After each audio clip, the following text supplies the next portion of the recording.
Kasalukuyan ay tatlong weather system ang nakakaapekto sa bansa. So nariyan po yung amihan na northeast monsoon na ramdam ngayon sa dulong hilagang Luzon. Nariyan din ho ang shear line o yung salubungan ng hangin na northeast o galing sa hilagang silangan at hangin na nanggagaling sa dagat Pasipiko. At ngayon po ay nakakaapekto ito sa silangang bahagi ng northern at central Luzon. At sa natitirang bahagi nating bansa ay nakakaapekto din ang easterlies o yung hangin na nanggagaling sa dagat Pasipiko.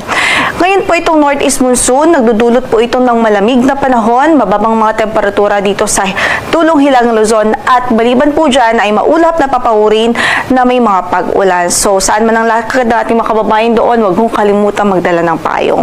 Samantala yung shear line, yung salubungan ng hangin, nagdudulot din po ito ng maulap na papawirin na may mga kalat-kalat na pag-ulan at isolated o pulong-pulong mga thunderstorms dito po sa sa natitirang bahagi ng Cagayan Valley Region, sa Cordillera Administrative Region, sa Aurora, Quezon Province, sa Bicol Region, at maging dito sa Oriental Mindoro, Marinduque at Romblon. Kaya saan din ho ang lakad na ating mga kababayan natin sa araw na ito ay huwag din ho kalimutang magdala ng mga pananggalang sa ulan dahil ina-expect pa rin natin cloudy pa rin ang condition over the eastern part of Luzon at posible pa rin ang mga pag-ulan at mga thunderstorms dahil nga po sa shear line.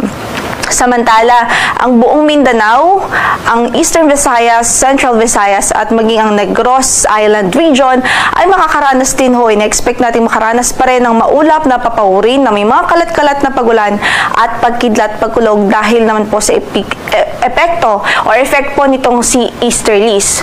So, medyo malakas o katamtaman hanggang sa malakas na mga pagulan ang inaasahan natin lalong-lalo na po dito sa malaking bahagi ng Mindanao dahil po sa easterlies. Kaya't ingat po ang ating abiso sa mga kababayan natin doon, maging alerto po sa mga banta ng pagbaha.